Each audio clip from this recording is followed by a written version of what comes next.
Ganga versus मंगा।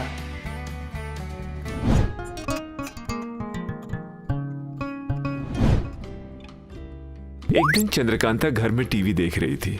उसमें दो बिजनेस टाइकून कैसे पैसे कमाए जाएं ये बता रहे थे, जो सुनकर चंद्रकांता खुद में खुद सोचती है, अच्छा, बिना दिमाग वाले लोग अच्छे से ही कमा रहे हैं और बहुत दिमाग होने पर भी मैं बिना कुछ किए घर में बैठी हूँ।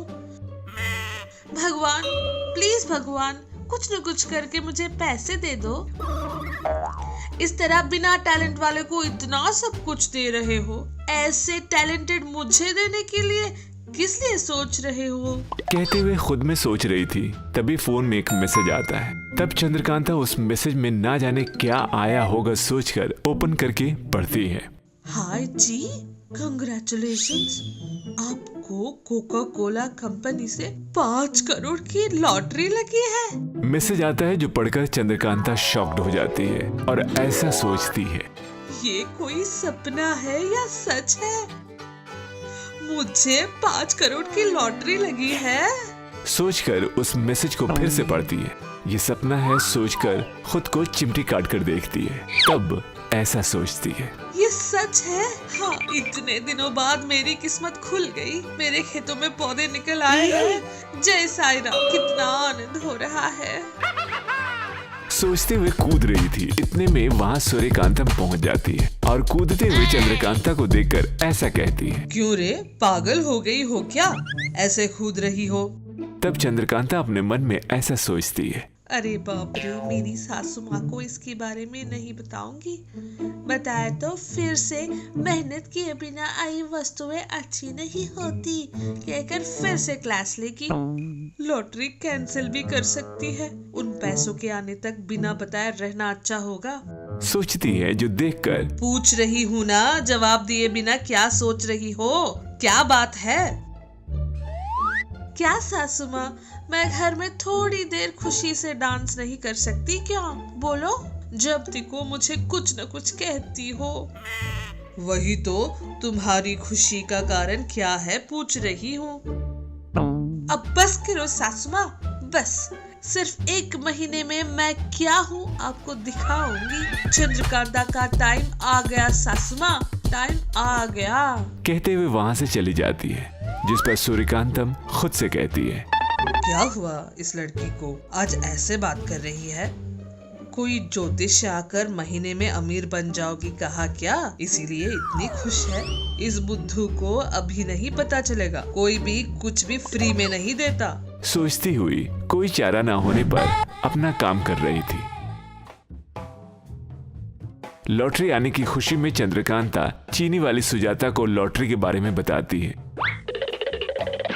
जो सुनकर सुजाता क्या 5 करोड़ कहते हुए चक्कर खाकर गिर जाती है। चंद्रकांता सुजाता को थोड़ा पानी मारकर उठाती है। उठकर सुजाता चंद्रकांता से ऐसा कहती है, अरे चंदू, तुम्हारी किस्मत खुल गई है, 5 करोड़। अरे तुम बहुत लकी हो चंदू, तुम्हें पैसे मिलने पर मुझे भूल तो नहीं जाओगी? अरे तुम्हें क्यों भूलूंगी, पैसे आने पर हम दोनों मिलकर अच्छा सा बिजनेस स्टार्ट करेंगे, जिसमें तुम मेरी पार्टनर होगी। कहती है, जिस पर सुजाता बहुत खुश होती है। तो फिर देरी किस बात की, चलो जाकर पैसे ले आते हैं। जाकर ला सकते हैं, पर उससे पहले हमें जाकर अकाउंट में 10 लाख रुपए डिपॉजिट करने होंगे। वो किस लिए? वो टैक्स है, वो भरने पर ही हमें 5 करोड़ रुपए देंगे। जब 5 करोड़ आ रहे हैं तो 10 लाख नहीं दे सकते क्या? चलो जाकर उस अकाउंट में पैसे डिपॉजिट करते हैं। डिपॉजिट करने के लिए 10 लाख चाहिए, कहाँ है अपने पास? जिस पर सुजाता को एक आइडिया आता है। तुरंत दोनों अपने गहने सेठ के पास गिरवी रखकर उन पैसों को अकाउंट में डाल देते हैं। थोड़े दिन गुजर जाते हैं। सुजाता चंद्रकांता के पास आती है, आकर कहती है, इतने दिन हो गए, वो पैसे भी नहीं आए। परसों मैसेज आया था, पैसे शिप में आ रहे हैं और 2 दिन में आ जाएंगे। कहती है, जो सुनकर सुजाता बहुत खुश होती है। कितनी अच्छी खबर बताई तुमने। तुम्हारे घर में चीनी है क्या? तुम्हारा मुंह मीठा करती हूँ। अरे हमेशा चीप चीनी से मीठा करोगी, बाहर जाकर अच्छी सी मिठाई खाते हैं। सोचकर दोनों बाहर जाते हैं। बाहर जाते समय एक कार शोरूम देखते हैं। देखकर पैसे आने वाले हैं ना, अभी जाकर कार बुक कर लेते हैं, चलो। बोलकर सुजाता को कार शोरूम में लेकर जाती है। उधर चंद्रकांता सेल्समैन को हाई रेंज मॉडल कार दिखाने को कहती है, जिस पर सेल्समैन तुम खरीदने वाले चेहरे हो क्या कहकर देखता है, जो देखकर चंद्रकांता को गुस्सा आ जाता है और वो तुरंत फोन निकालकर आई हुई लॉटरी टिकट के मैसेज दिखाती है, जो देखकर सेल्समैन हंसते हुए उसको अपने मोबाइल पर आए 50 करोड़ लॉटरी टिकट का मैसेज दिखाता है, जो देखकर चंद्रकांता और सुजाता दोनों शॉक्ड हो जाती हैं।